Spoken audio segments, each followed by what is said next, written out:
Alors, je suis Wai, plasticienne et illustratrice. Mon médium de prédilection, c'est le dessin. Mais depuis quelques années, j'écris aussi pas mal, et notamment des haïkus. Le haïku est un poème court hérité de la tradition japonaise. J'ai commencé à en écrire il y a à peu près 3 ou 4 ans.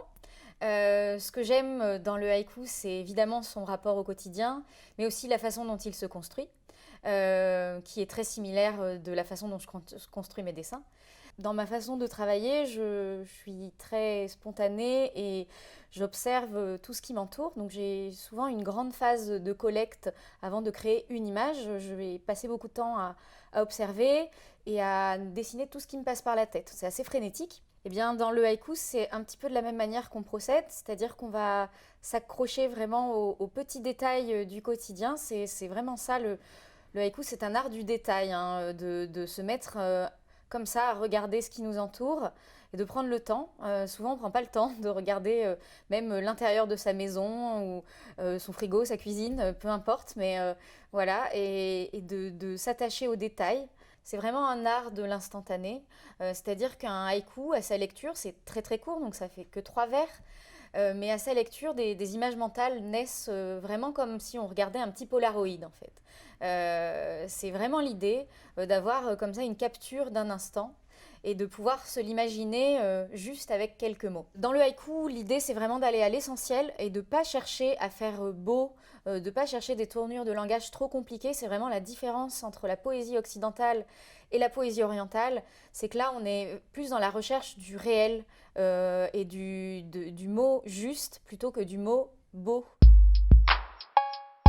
J'ai un rapport au rêve qui est assez important dans ma pratique, puisque déjà je me souviens de tous mes rêves toutes les nuits. En fait, c'est un petit peu comme si j'écrivais comme je rêvais ou que je dessinais comme je rêvais.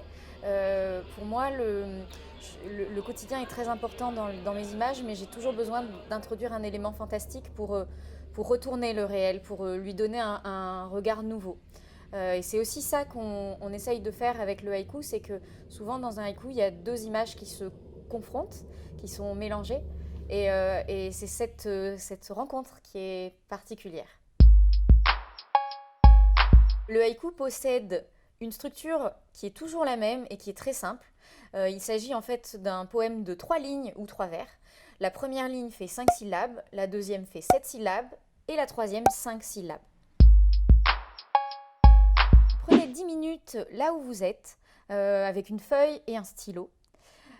Observez autour de vous, écoutez, sentez, mettez vos sens en éveil.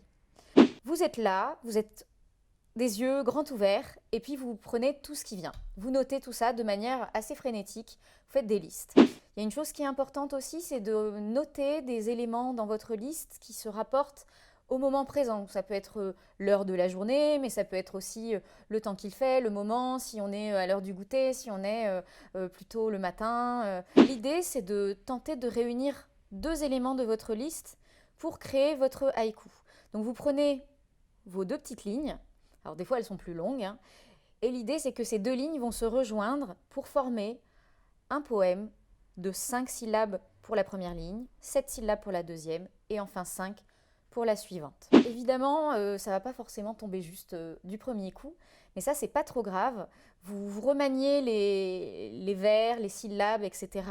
Parfois, vous pouvez intervertir le vers du haut, le vers du bas. Des fois, le fait de les échanger, ça change complètement le sens du poème. Et puis, quand ça ne tombe toujours pas juste, c'est pas grave. Moi, ce que je propose, c'est plutôt de laisser le haïku de côté. Le haïku, il travaille en fait tout seul dans son coin, et parfois les idées reviennent un petit peu plus tard, un peu comme par magie, et le haïku se fait.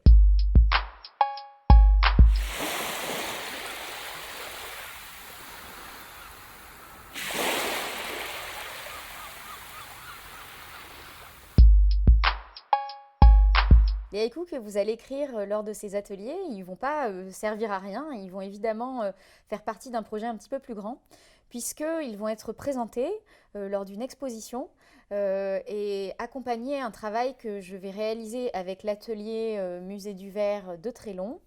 Il s'agit de la confection de clochettes à vent japonaises. vous avez remarqué que je suis très inspirée par le Japon. Et les haïkus que vous allez écrire vont être accrochés à ces clochettes avant et présentés ensemble.